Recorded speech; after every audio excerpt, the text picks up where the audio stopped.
ሰላም እንዴት ናችሁ? ዛሬ ፀጉርን ያለማቋረጥ የሚያሳድግና በውስጡም በርከት ያሉ ሚኒራሎች፣ ቪታሚኖችን የያዘው በቀላሉ ቤት ውስጥ የምናገኘው ደግሞ አብዛኞቻችን የማንጠቀመው ሌሎች ሀገሮች ላይ ፀጉራቸውን በእጥፍ ነው የሚያሳድግላቸው። መነቃቀልም ሆነ የፀጉር መሳሳት ከግንባር የሚሸሸውን ነገር ሙሉ ለሙሉ ማስቀረት የሚችለውን ከቀይ ሽንኩርት ልጣጩ የሚገኘውን ስፕሬይ ዛሬ እናዘጋጃለን። ይህ ስፕሬይ ከፍተኛ የሆነ ፀጉርን የማሳደግና ፕሮቴክት የማድረግ ነገር አለው። በውስጡ ብዙ ቪታሚኖች አሉት። ሰላም እንዴት ናቸው? ዚዚ ነኝ። እንኳን ወደ ዚዚ ቢዩቲ የዩቲዩብ ቻናል በሰላም መጣችሁ። እንደተለመደው እንግዲህ ይህንን ቪዲዮ ላይክ አድርጋችሁ ቤተሰብ ካልነበራችሁ ደግሞ ሰብስክራይብ የምትለዋን በተን ሰብስክራይብ አድርጋችሁ ይህን ቪዲዮ እንድትጋብዙልኝ እላችኋለሁ ማለት ነው። እንግዲህ ወደ ቀዳሚው ነገር ስንሄድ እዚህ ጋር የምናዘጋጀው ቀይ ሽንኩርት ነው። ቀይ ሽንኩርት ለምግብነት የምንጠቀመው በጣም በቃ አስፈላጊ የሆነ ከኩሽናችን ውስጥ የማይጠፋ ነገር ነው።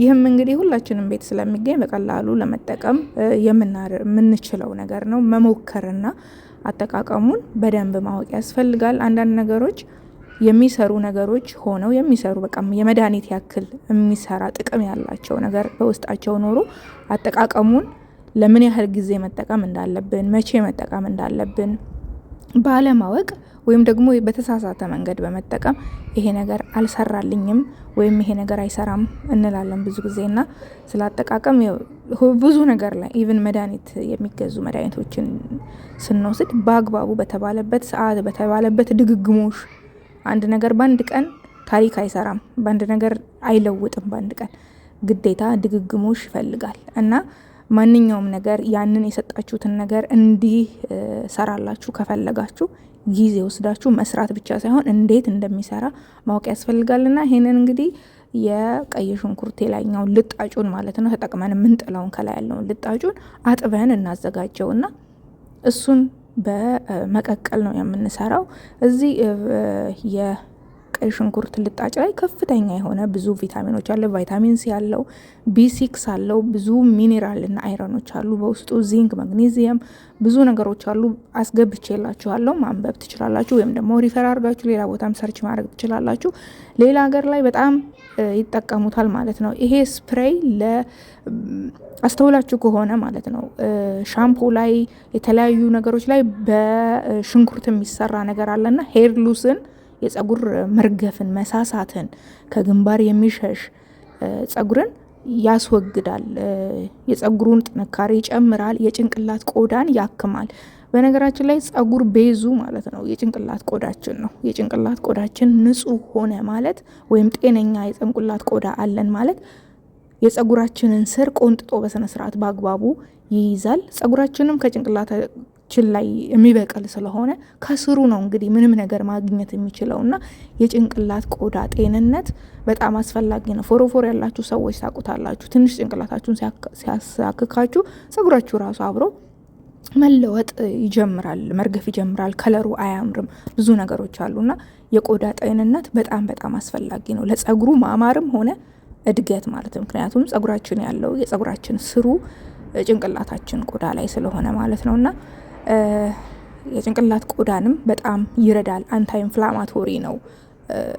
ስለዚህ የጭንቅላት ቆዳ ጤንነትን ማሳከክን ሁሉ እንትን ይለናል። ሌላ ሁለተኛው እንደምታዩት እንትን የተጠቀምኩት ግን ጥቁር አዝሙድ ነው የተጠቀምኩት። ጥቁር አዝሙድ እንግዲህ ከሞት በቀር ምንም ነገር ላይ ቢገባ የሚሰራ ወይም የሚያድን በተፈጥሮ ብዙ ነገር የተቸረው ነገር ነው እና እሱን 2 ማንኪያ እስከ 3 ማንኪያ መጠቀም ትችላላችሁ። ጥቁር አዝሙድ ራሱ ዘይቱንም ካገኛችሁ ኖርማሊ ዘይቱን 1-2 ማንኪያ ካዘጋጃችሁ በኋላ መጨረሻ ላይ እንዳታፈሉት መጨመር ትችላላችሁ። እንደዚህ የኖርማሉ ፍሬው ከሌላችሁ ማለት ነው መጨረሻ ላይ ዘይቱን መጨመር ትችላላችሁ። እና ሌላው የተጠቀምኩት ሩዝ ነው።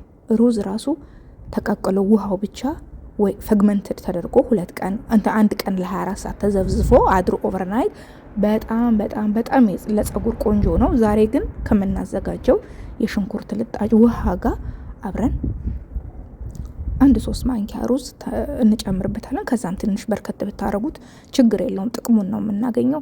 እንግዲህ እነዚህ ነገሮች በጣም ለጸጉር በቃ የተመጣጠነ ነገር ነው የሚሰጡት። በነገራችን ላይ ሰውነታችንን እንደምታውቁት አንድ አይነት ምግብ በልተን ወይም ደግሞ አንድ አይነት ነገር አድርገን አይደለም ግሮ የምናደርገው የምናድገው ቆመን የምንንቀሳቀሰው ለዘመናት። ጸጉራችንም ልክ እንደዛው የተመጣጠነ ነገር ያስፈልገዋል።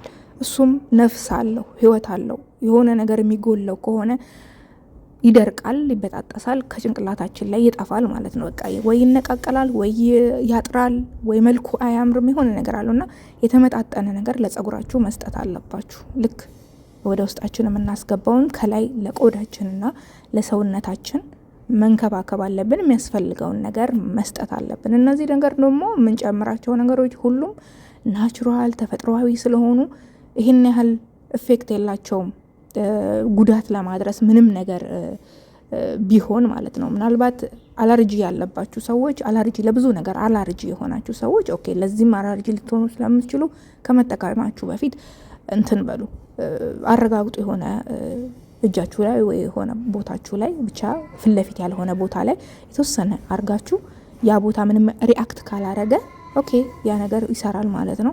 ለጸጉራችሁ ግን ተጠቀሙት። ወንዶችም ሆናችሁ ሴቶች ይሄንን የጸጉር ስፕሬይ መጠቀም ትችላላችሁ። በጣም ኢፌክቲቭ ነው። አዘጋጅቶ ለማስቀመጥ በጣም ቀላል ነው። ሲቀጥል ጸጉራችን ቆዳ ላይ እስከ ጸጉራችን ዘለላ ድረስ እንረጭና በደንብ አድርገን እናደርግበትና ምንድነው የምናደርገው በፌስታል ወይም በሆነ ነገር እንሸፍነዋለን። ወይም ስቲም ካላችሁ ደግሞ ስቲም ትገቡበትና ይሄን ነገር ትታጠቡታላችሁ ማለት ነው። ነገር ግን ረዘም ላለ ጊዜ ቆየት ላለ ጊዜ እላያችሁ ላይ ማስቀመጥ ይኖርባችኋል። ለምሳሌ 1 ሰዓት በትንሹ 1 ሰዓት እስከ 2 ሰዓት እላያችሁ ላይ ብታቆዩት በደንብ ቆዳችሁ ላይ ያሉ ነገሮችን እንዳልኳችሁ አንታይ ኢንፍላማቶሪ ነው።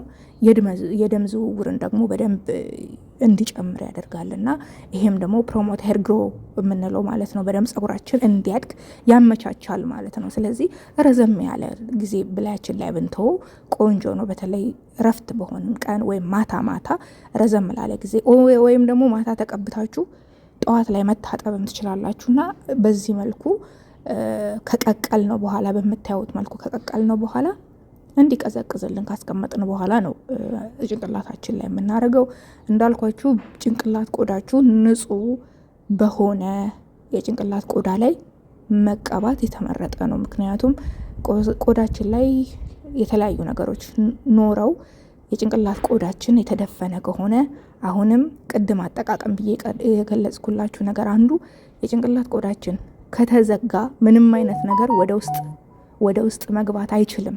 ስለዚህ የምትሰጡትም ነገር ከላይ ተቀብቶ መልሶ በውሃ ይታጠባል እንጂ ወደ ውስጥ ዘልቆ የመግባት አቅሙ በጣም ዝቅተኛ ነው። ስለዚህ የምትሰጡት ነገር አልሰራም ትላላችሁ።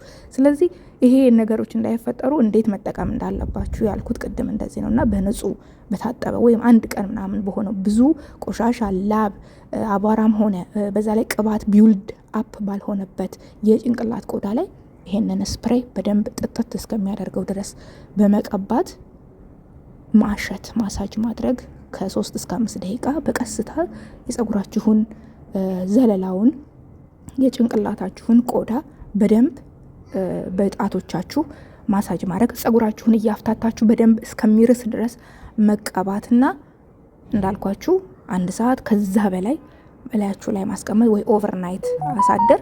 ከዛ በኋላ ስትታጠቡ 1 ጊዜ ብቻ ሻምፖ መምታት፣ ደጋግሞ ሻምፖ መምታት አይመከርም። በነገራችን ላይ የሽንኩርቱ ሽታ ምንም ነው አይሸትም፣ በአንዴው ይወጣል። ኦይል እና ምንም ነገር ላው ላይ ስለሌለ ቶሎ ይወጣል ማለት ነው። አመሰግናለሁ፣ ወዳችኋለሁ። ሌላ ጠቃሚ ቪዲዮ እስከምንገናኝ ሰብስክራይብ፣ ላይክ፣ ሼር ማድረጋችሁ እንዳትረሱ። ቻው።